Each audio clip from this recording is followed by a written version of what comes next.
and welcome to Mworia Network. And again, thank you so much for the continued support that you have given us throughout this program. And we still ask you to continue subscribing, watching, liking, and sharing with your friends so the information can reach everyone. We told you we're here to change lives. We're here to meet different stakeholders around the country to hear what they have to say about our senior citizens in this country. Today we have a very special guest who is almost a household name to many people, but maybe you know very little about him. And this is the party leader of the Third Party Alliance. Third Way Alliance. And a renowned constitutional lawyer, and who contributed immensely on the establishment of our Constitution 2010. And with us, we have Dr. Ekuru Aukot. Thank you, Lucy, and thanks for having me on your program. A very interesting subject indeed.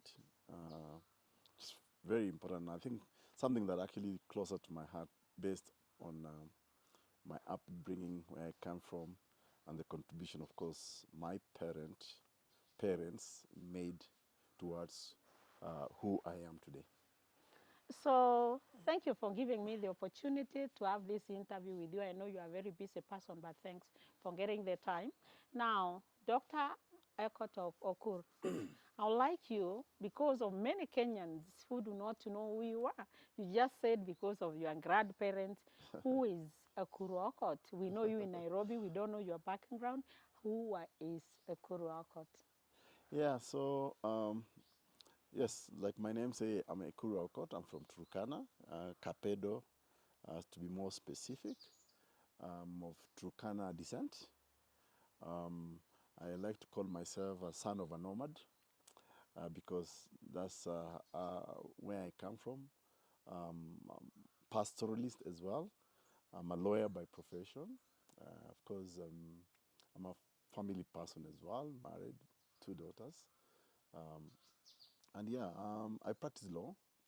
I have, I don't know what else I can say about myself other than the fact that I am... Like, where did you go to school? Yes, so... Yeah, there you were in Turkana. What Yes. happened? Now you're in Nairobi. So I started my education journey in Kapedo primary. Okay, of course it was nursery before that, then I went to primary in Kapedo. We were victims of displacement because of the conflict from in that region. I'm sure many people know Kapedo for all the bad things about cattle rustling, conflict and all that. So my family were displaced sometimes in the late 70s. So we were displaced, we became IDPs, internally displaced persons in Baringo, a place called Mogotio. And then I also continued my education there. Then I went to Mtongwe Primary School in Mombasa because my elder brother was in the Kenya Navy. So he took me and my immediate elder brother. So we went to Mtongwe, of course. Then I experienced the coup, actually, the attempted coup. 82. When I was 82, when I was in Mtongwe. Then we came back when my brother now retired from the Kenya Navy. I went back to Kapedo primary. I was truly nomadic in my pursuit of education. So went to Kapedo primary again, came back, went to a school called Majimoto Primary. That's where I finished did my 844 and Standard 8 exam, Kenya Primary Certificate, KPCE. Yeah. And then, of course, I went to Cabinet Boys High School for 4 years, then went to the University of Nairobi. And then from the University of Nairobi, of course, as a lawyer, I did law. I went to Kenya School of Law. And from Kenya School of Law, I went straight to, I got a scholarship, actually, the Chevening British government British scholarship. So I went to the University of Warwick in the UK to study a master's in law in development. After the Masters of Law in Development, I actually thought, initially, I was very excited about, first degree. Then I got excited about a second degree. Then when I finished my LLM in Law in Development, the university, the School of Law, offered me a scholarship to teach as what they then call graduate teaching assistant.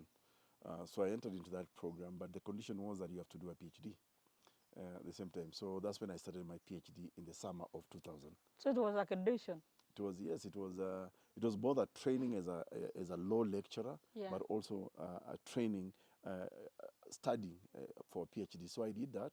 I completed my PhD in 2005 at the age of 34. And then I came back to Kenya because I had this burning sensation to come back to Kenya. Then I worked at Kituo cha Sheria, where I was representing as the CEO actually of Kituo cha Sheria.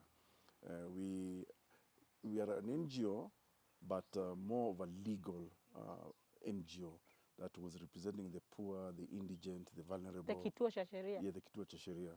So on matters land, human rights, many other aspects. Do you work like a volunteer? Or? Yes, I was the CEO. I was running the institution at that time. And so we had a network of many lawyers, about 300 lawyers at least by the time I was at Kituo, who were actually helping to represent the poor people, because a lot of people cannot afford legal fees. So I was excited about this program. And within Kituo cha Sheria, I also managed to, excuse me, and within Kituo cha Sheria, I came across, because my doctoral research was on international refugee law, how you protect refugees, people who have fled their country, they have come to your country, their country has refused to, or has failed to protect them. So they come to a country like Kenya, and I'm sure many Kenyans know about the Dadaab refugee camp, Kakuma refugee camp. So a lot of those people found themselves in the cities because they want to live a normal life. And in that quest for living a normal life, because then we did not have a law, now we have the Refugee Act of 2015. That time it was just a policy of government. And if you recall that the first refugee camp following the collapse of Somalia in early 1992, and then of course the war in South Sudan, it brought a lot of refugees, and they were warehoused, I can say, in Thika. They became so visible to the world that these are vulnerable groups of individuals, communities, tribes that needed protection. So that inspired me to do my doctoral research on how to protect refugees effectively, especially when the government of the day, and our government at that time, sends them to the most peripheral areas of our country, like Dadaab, Kakuma, which are areas that had been forgotten for the longest time. There was little development, insecurity, and all that. So that's when I began to question the whole concept of international refugee protection, the regime of protecting refugees. And I felt that, and this is what I have written in my doctoral thesis, that there is a missing link in the effective protection of refugees, especially when we send them to the most underdeveloped areas of our country. And that's why I came up with the concept of the localization of international refugee law. So again, but back to my work at Kituo cha Sheria. So you have refugees here in Nairobi, but they are not really being considered, being treated like normal human beings who enjoy their rights of freedom, rights of association. So they are always victims of arrest. They didn't have access to legal services, and that's why I started the Urban Refugee Intervention Program, and I set it up in Isili, because a majority of refugees were hiding in Isili. So by the time they come to Kituo cha Sheria, which was somewhere in Lavington, Oledume Road, they risk being stopped by the police, harassed, and all that. So I thought, let me take this service to them, to their very doorsteps. So that's how we started the Urban Refugee Intervention Program. So from Kenya, from Kituo cha Sheria, I also taught at the Kenya School of Law. Basically training advocates who are now about to be admitted to the bar to practice law. I also taught briefly at the University of Nairobi, the law of refugees and asylum, consulted widely. And then, of course, the opportunity to make our country's constitution came in 2009 following the post-election violence. And I was gladly appointed to be the chief executive officer of the committee of experts that actually wrote the 2010 Constitution. And also as a member of that committee, I participated very actively in the chapter 4, which is the Bill of Rights, and chapter 11 on devolution.